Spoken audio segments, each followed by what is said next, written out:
السلام عليكم ورحمة الله وبركاته. عاملين ايه يا حبايبي؟ يا رب تكونوا بخير دايما يا رب. كل عام وانتم بخير حبايبي. النهارده جاي اعمل معاكم ملوخية خضراء من اللي انا مخزناها، وفراخ، وشوربة لسان عصفور، ورز بالشعرية. يلا بينا بقى نسمي الله ونبتدي حاجاتنا. يلا بينا. انا عندي هنا الحلة بتاعتي، هقرب لكم الكاميرا كده. الحلة بتاعتي حطها على النار والمية بتغلي، شايفين المية بتغلي. ادي البصله بتاعتي، امسكيها كده اقسميها على 2 بعد ما تكوني منضفاها وغسلاها كويس. بصلايه كبيره هتخلي الشوربه بتاعتك طعمها حلو وريحتها حلوه. 2 حبهان كبار، ورق لورا، الفلفل او ورق الغار زي ما بيسموه، الملح. طبعا الملح انا بحطه مع الفراخ البيضه لانها ما بتاخدش يعني سوا. خلاص، نجيب بقى معلقه.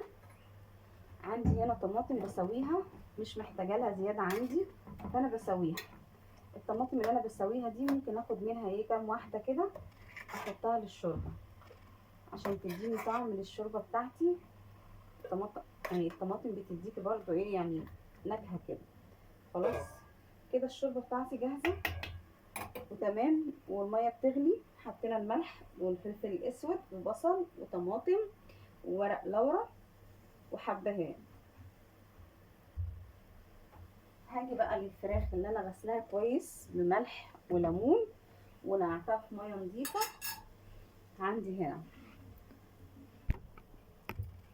شايفين الميه بتاعتي بتغلي والدنيا تمام. امسك بقى الفراخ اللي انا غسلاها كويس. بسم الله بسم الله. خلاص هغطي عليها النار.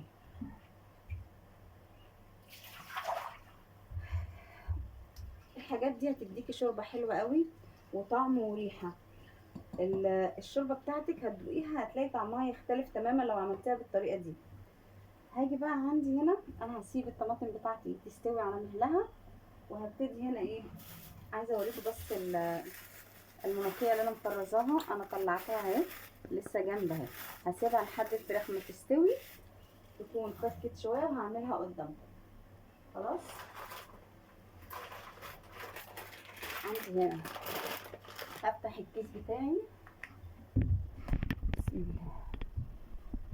هفتح الكيس بتاعي علشان اعمل شويه لسان عصفور. مش محتاجه اكتر من كده. انا بحب ستار قوي من منتجاتها، لما بلاقيها بجيبها. ما لقيتش منها الشعريه جبت الشعريه الملكه.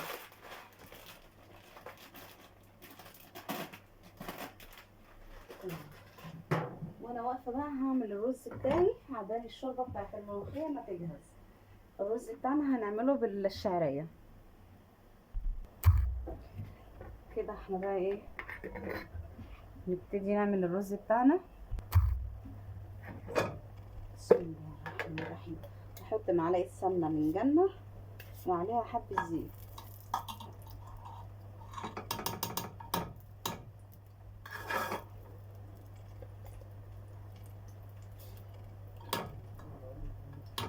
حلو كده. انا بقى اجيب معلقه زيت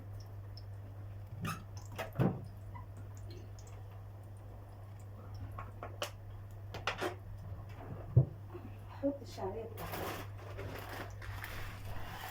طبعا كل واحد عارف مقدار ما هو ايه بيحب الشعريه، بتحبها كتيره او بتحبها ايه شويه. خليها كده عشان تسيح. والفراخ عندنا على النار الحاجه بتاعتنا كده تمام. تمام. نشيل بقى الاطباق اللي ملهاش لازمه.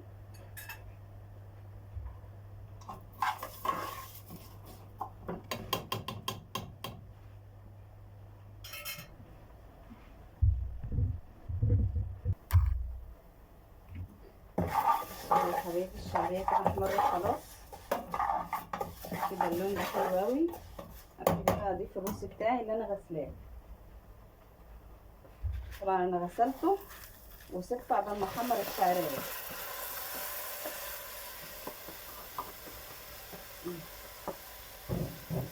قلبي بقى الرز الشعريه الاول شويه يشرب من السمنه بتاعتك ويبقى مفرول.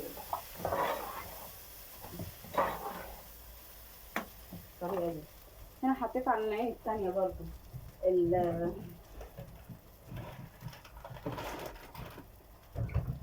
الحله اللي هعمل فيها لسان عصفور، وهبتدي اخد برضو نفس الكلام، احط السمنه واحمر فيها لسان العصفور.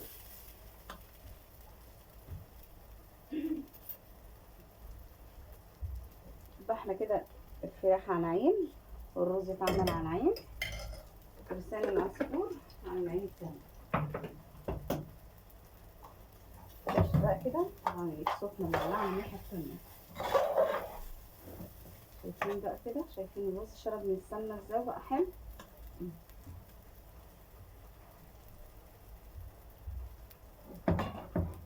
هنا بقى الميه بتاعتي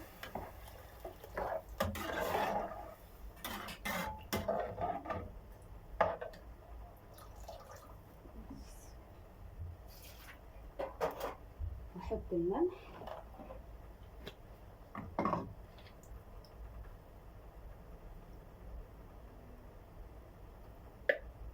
طبعا انت عارفه مقدار الملح اللي بتحطيه وعارفه حاجتك. هسيبه بقى لحد ما يستوي وهغطي عليه.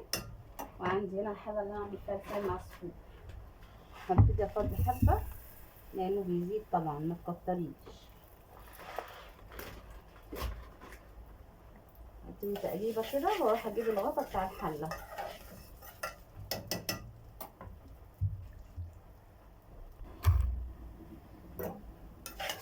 لسان العصفور بتاعنا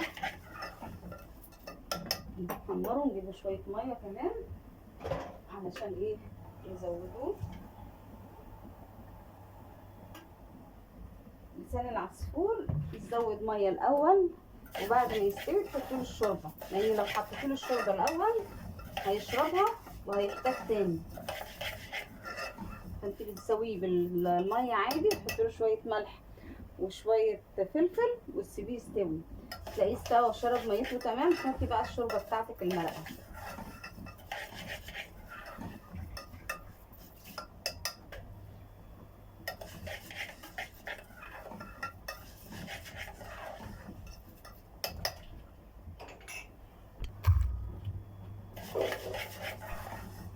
بصوا بقى يا حبايبي كده ايه، لسان العصفور بتاعنا بقى تمام واللون الذهبي الحلو ده. هحط الميه زي ما قلت لكم، تحطي ميه الاول عاديه يستوي. بعد ما يستوي ويشرب الميه دي نبتدي بقى نحط المرقه بتاعتنا. هنا بقى يبقى له طعمه وشربته حلوه. بصوا شويه ملح وحبه فلفل صغيرين، وسيبيهم بقى يستووا كده ايه على اقل من مهله، وهوريهولكوا بعد ما يشرب الميه بتاعته. حبايبي الفراخ بتاعتي استوت ونقلتها خلاص كده من على النار، وهبتدي اعمل الملوخيه معاكم. شايفين الملوخيه عامله ازاي؟ هكسرها كده حتت صغيره عشان لما احطها في الميه السخنه تبقى سهله معايا وتفك بسرعه.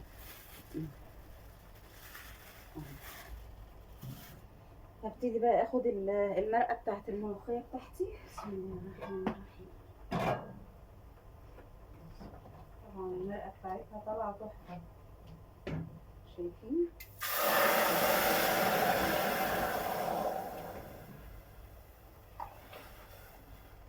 بس كده لحد ما اشوف هحتاج كام مرقه. هنا بقى هحط مكعب مرقه واحد عشان طبعا الملوخيه. مكعب مرقه، وموطيه النار بتاعتي خالص، وهفضي كيس الملوخيه بتاعي تمام. شايفين الموضوع اسهل مما تتخيلوا. بصوا الملوخيه عامله ازاي. بصوا بقى واحده واحده كده بتربط ازاي وبتفك. هنا بقى هطفي عليها النار او هركنها على جنب عبال ما اعمل طشه التوم هتلاقوا كل ده فك وبقت كلها قوام واحد. هركنها على جنب زي ما انتم شايفين اهو، وهبتدي اعمل الدقه بتاعتها. اعلي النار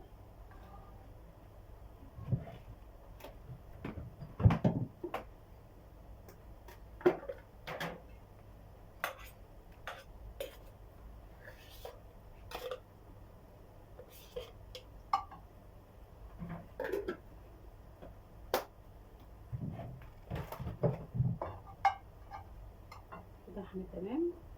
نجيب بقى التوم بتاعنا،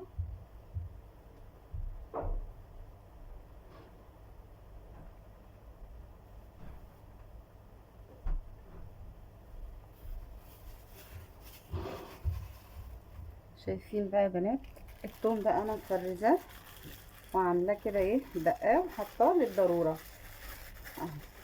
هاخد دي كده هحطها في الطاسه بتاعتي، وهاخد حته صغيره نيه احطها عندي هنا، تدي طعم حلو قوي وهي نيه.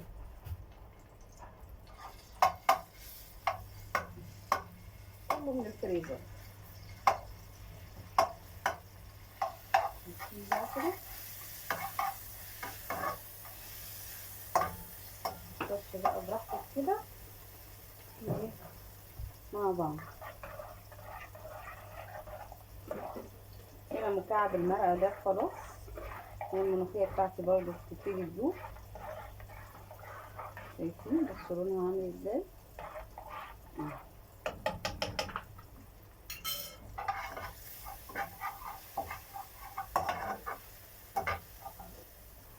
بس احط زيت صغيرين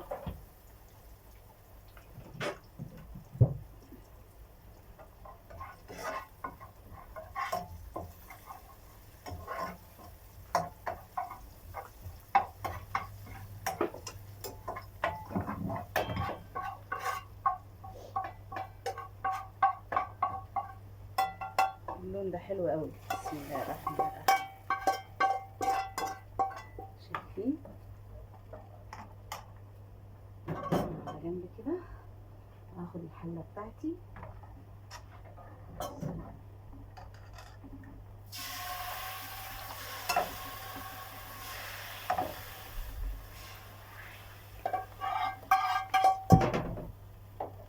كده ايه تمام تمام.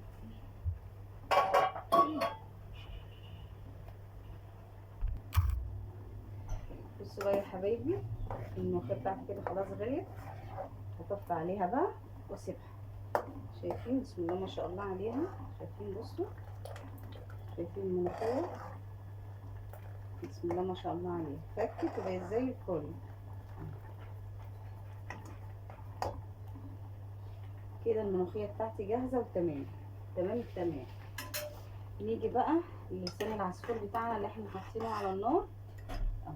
بصوا لسه هسيبه لحد ما يستوي خالص، وبعد كده هزوده المرقه بتاعتي. تعالوا بقى نشوف الرز بتاعنا. بسم الله بسم الله. طبعا انا موطيه النار عليه عشان يتشرب. شايفين هسيبه بقى لحد ما يتشرب كده، وبعد كده اطفي النار عليه. كده خلصنا الملوخيه والرز والفراخ استوت، مفيش الا لسان العصفور بتاعنا اللي على النار. يشرب شويه الميه اللي فاضلين ونزود بعد كده شوربه. هنا بقى يا حبايبي نبتدي نزود الميه بتاعتنا بقى اللي هي المرقه. هنا بقى خلاص شرب ميته كده وبقى تمام. شايفين بسم الله الرحمن الرحيم. بصوا بقى كده هو كده ايه يا دوبك غلبه وتطفي عليه. اصبح المرقه فيه وميه كتير وطعمه حلو، والشوربه اللي انت بتشربيها اللي انت محيقاه. شايفين عامل ازاي. هسيبه بقى يغلي كمان غلوتين واروح مطفيه عليه اهو.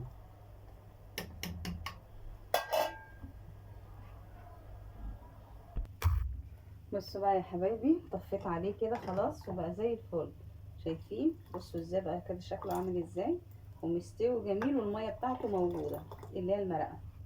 خلاص الشوربه بتاعتنا والرز بتاعنا استوى، طفيت عليه بقى جميل كده. والملوخيه بتاعتنا خلصت كده، اكلنا خلص. نحب نحضر بقى نحمر الفراخ. حبايبي كده خلصت الغدا بتاعي وحمرت على قد انا والابن اللي هناكله. وادي اكلنا النهارده الملوخيه بتاعتنا الخضراء والرز بالشعريه ولسان العصفور والفراخ بتاعتنا. يا رب يكون بقى النهارده الفيديو كده عجبكم، والسلام عليكم ورحمه الله وبركاته.